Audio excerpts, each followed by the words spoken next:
मैं यहाँ 5 करोड़ का फंड अनाउंस करता हूँ। देख इंदिरा जी असेस करेंगे। This is amazing. This is life changing. This is life changing. Lalit ji बोल रहे हैं कि मैं 5 करोड़ रुपया आप में से किसी पे भी इन्वेस्ट करने को डिवाइड करके अलग अलग लोगों में तैयार हूं।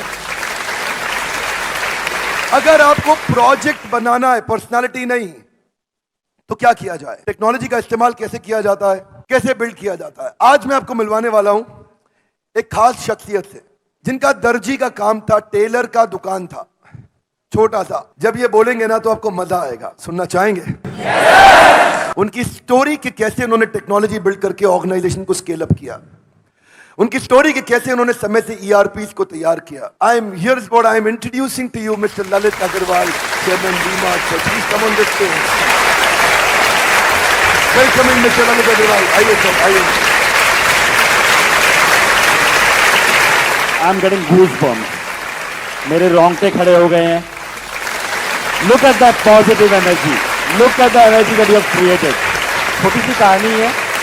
2003 में वी-मार्ट की स्थापना हुई, मैंने अपना स्टोर बनाया। 2008 में हमारे पास आदित्य बिरला आया और वो हमारी कंपनी में इन्वेस्ट किया। उनको लेके आके हम इमीडिएटली ग्रो किए। और जब ग्रो करते हैं तो गलतियां भी करते हैं। जब आपके पास पैसा आ जाता है, सिर चकराने भी लग जाता है, दिमाग के ऊपर कौवा बैठ जाता है। क्या बोलते हैं, दिमाग पे कौवा बैठ जाता है कि सोच हो जाती है कि हम जो कर रहे हैं वो अच्छा ही कर रहे हैं, सब सही कर रहे हैं। तो उस समय बहुत तेजी से हमने पैसे आए थे, बहुत तेजी से दुकानें खोली, लेफ्ट राइट डिसीजन लिया। बॉम्बे में जाके दुकान खोल दी, कोल्हापुर में जाके दुकान खोल दी, कोई इधर ईस्ट में जाके दुकान खोल दी। तो वो अलग अलग साइज की दुकानें खोल दी, अलग अलग तरीके का सामान उसमें रखने लग गए। तो उससे हमें 2009-10 जब लीमैन ब्रदर की क्राइसिस हुई, उस समय जब खराब समय आया, उस समय हमारी प्रॉफिटेबिलिटी टैंक कर गई। हम उतना रिटर्न जो जनरेट कर रहे थे वो जनरेट नहीं कर पाए। हमारे को रियलाइज हुआ सडनली 2010 में कि यार हम तो बहुत सारी गलतियां कर ली हैं। तो उस गलतियों को हमने बैठ के लिखा, हमने अपनी एक बोर्ड मीटिंग बुलाई, उस बोर्ड मीटिंग में हमने उसको चॉप डाउन किया। हमने 1 साल में 10 दुकानें बंद कर दी, 10 दुकानें बंद करी कि भैया कैसे भी हमें राइट डिसीजन पे आना है, राइट मॉडल पे आना है। और 10 दुकानें बंद करके हम लर्न किए कि हम क्या क्या नहीं करेंगे, क्या क्या करेंगे वो हमने सीख लिया। अब क्या क्या नहीं करेंगे उसके भी स्टेप्स बनाए कि हम ये नहीं करेंगे। जितनी हमारी पहुंच है वहीं तक दुकान खोलेंगे, जितनी बड़ी दुकान चला सकते हैं उतनी ही बड़ी खोजेंगे, जितना पैसा लगा सकते हैं उतना ही लेंगे, उससे ज्यादा उधार पे लेंगे ही नहीं। हमने ये थॉट बनाया कि हम छोटे शहरों में जाएंगे, तो कैसे इसको कन्वर्ट किया जाए, कैसे छोटी शहर में दुकान खोला जाए, वहां के लॉ एंड ऑर्डर सिचुएशन को कैसे डील किया जाए, वहां तक माल कैसे पहुंचाया जाए, वहां मैनेजमेंट कैसे हैंडल किया जाए। ये सोच में आया कि मैनेज कैसे करेंगे, कर तो लेंगे इतनी दूर के शहर में, कौन चलाएगा उस दुकान को, कौन बनाएगा वहां पर, कैसे प्रॉपर्टी मिलेगी, कैसे हिसाब रखा जाएगा, कैसे इन्वेंट्री मेंटेन होगी, कैसे पता लगेगा ग्राहक को क्या चाहिए, कैसे पता लगेगा क्या माल वहां पड़ा हुआ है, कितना चोरी हो गया, कितना बिक गया, कितना पड़ा है, कितना बेचना है। ये सारे सवाल आए। उन सारे सवालों का जवाब खोजने की कोशिश की गई कि कैसे उस जवाब का सवाल खोजा जाए। तभी एक दिमाग में आया कि नया नया ईआरपी वर्ड आया था, नया नया टेक्नोलॉजी का वर्ड आया था। और उसी समय हमने एक ईआरपी वेंडर से बात करी, उसको समझा। वो छोटा सा एक सॉफ्टवेयर बनाता था, उसी को समझ के उसी को हमने इंप्लीमेंट करने की कोशिश करी और उसको हमने उसी समय इंप्लीमेंट कर दिया। जब इंप्लीमेंट कर दिया तो हमारे पास वो थॉट प्रोसेस आ गई कि यार टेक्नोलॉजी से हम कम से कम देख तो सकते हैं कि कौन सा माल कहां बिका, कौन सा माल की कहां जरूरत है, कौन सा माल कितना स्टॉक में पड़ा हुआ है। उससे बहुत कुछ, शायद ईआरपी से और भी बहुत कुछ जो फायदा हुआ कि कितने वेंडर ने क्या माल दिया, उसका कितना पेमेंट हुआ, उसका माल कितना बिका, कितना हिसाब पूरा बराबर मिल गया।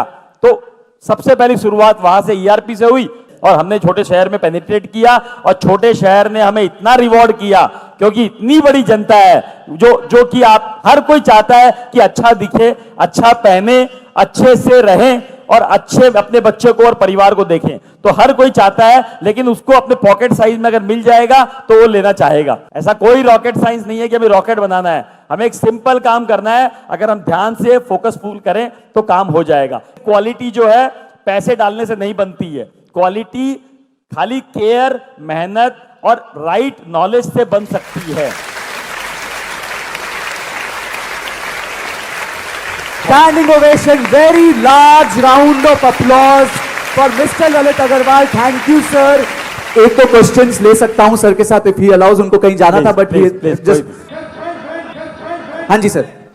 जब बात आती है वेंडर की, वेंडर कहते हैं मेरे को 5 रुपए सस्ता चाहिए, ये आदमी 5 रुपए सस्ता दे रहा है सर, उसमें हम आके फंस जाते हैं रेड ओशियन में। हम नया प्रोडक्ट लॉन्च करते हैं, कल को वो नहीं बिकता तो हमारा बड़ा लॉस होके बैठ जाता है। हमें शहद बनना है, मधुमक्खी अपने आप आएगी। कोई ना कोई गैप है, कोई ना कोई चीज आपको डालनी पड़ेगी जिससे वो चीज चमक के बाहर निकले। जब जो लोग अपने आप भिनभिनाए आपके अराउंड, अपने आप बोले कि मैं कपड़ा आप ही का लूंगा, मैं माल आप ही का लूंगा, वो तो प्रोडक्ट, उसकी सर्विसेज, आपके व्यवहार, आपके आचरण, आपका तरीका में क्रिएट करना पड़ेगा। और यही सब आप लर्न करके जाओगे यहाँ से। Good morning sir. Sir good morning. आपने कहा कि बोला कि अपने स्टाफ को आप छोड़ो, जैसे बच्चों को आप चलना छोड़ते हो, चलने के लिए छोड़ देते हो, तो जैसे जैसे हम जब भी स्टाफ पे पूरा ट्रस्ट करते हैं ना, स्टाफ कभी ना कभी धोखा दे देता है सर। कोई बात ऐसा भी नहीं, नहीं है, ऐसा भी नहीं है, कोई बात नहीं। गिरोगे, पड़ोगे, लगोगे, गाड़ी लेके निकलते हो, चलाते हो तो कभी ना कभी एक्सीडेंट होता है, कभी हल्का सा टच होता है, कभी बहुत बड़ा एक्सीडेंट होता है, तो गाड़ी चलाना बंद कर दोगे, गाड़ी में बैठना बंद कर दोगे। तो ये विश्वास के साथ ही चलना पड़ेगा कि जीवन में निकले हैं तो कुछ ना कुछ होगा, कुछ ना कुछ होगा। उस होने के सदमे से हम बैठ नहीं जाएंगे। सर मेरा प्रॉब्लम भी स्टाफ से रिलेटेड है। वो लोग कहीं ना कहीं हमें बीच में छोड़ देते हैं कि हम लोग अकेले पड़ जाते हैं, वो लोग अपना 7-8 बजे चले जाते हैं। मेरा मैन्युफैक्चरिंग बिजनेस है तो हमें लोडिंग भी करवानी पड़ती है और हमें सब करना पड़ेगा। 10 बजे तक शुरुआत में सारे काम करने पड़ेंगे। 100 बार टेम्पो में बैठ के डिलीवरी देके आया हूं, 100 बार। मैं यहाँ 5 करोड़ का फंड अनाउंस करता हूं। This is amazing. This is life changing. This is life changing.